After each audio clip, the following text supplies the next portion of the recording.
expect that there will be multiple bidders, and I don't think it's about anything specific that the city of Seattle needs to do.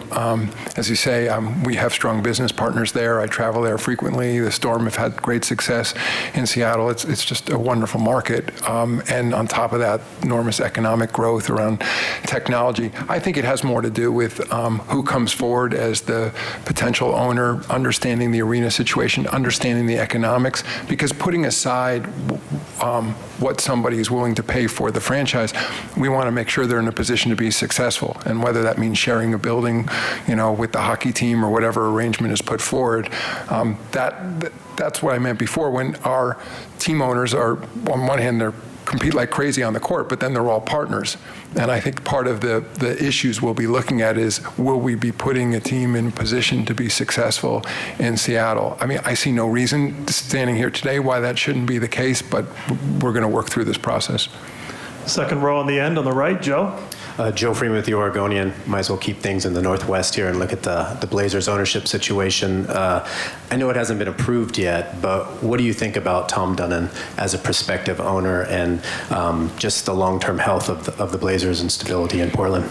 I'm just getting to know Tom. I've known him by reputation for a long time, not just through his ownership of the Carolina Hurricanes, but also through his other sports investments he's made. I mean, he's a go-getter. He's got a great reputation as a sort of having led a turnaround in the NHL. He certainly has enormous passion and spirit. He wants to be successful. He wants to be successful both as a businessman in Portland. He wants to be successful with the team on the floor. I also had an opportunity yesterday to meet the rest of his group, the rest of his ownership group.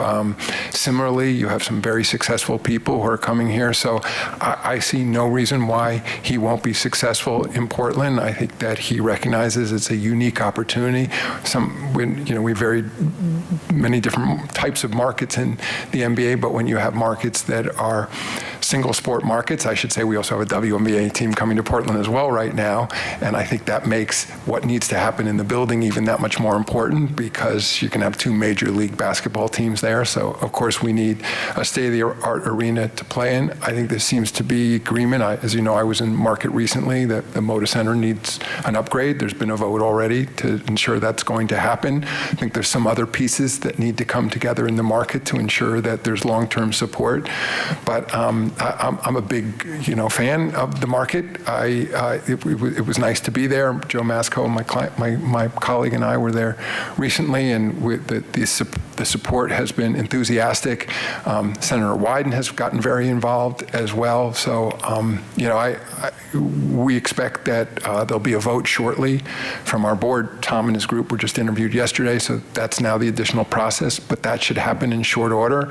And I think Tom is anxious and ready to go and wants to build a championship franchise there. Fourth row on the right on the end, Mick. Hey, Adam. Mick Akers, Las Vegas Tribune-Journal. You mentioned some of these ownership groups, right? Magic Johnson's group reached out to me and expressed their interest in being part of that. What does having someone like Magic Johnson involved with the group add to a group's bid for an NBA team? Yeah, Magic Johnson, of course, one of our greatest players ever, and also has had incredible success off the floor as well. So, I have a strong personal relationship with him, and he's beloved, around the league. So I know interest from Magic will be welcome by the league office. As I said, in some cases, you have people who'll be leading groups, and there's others who've indicated that they want to be parts of ownership groups. So that's what we'll now see as the process unfolds.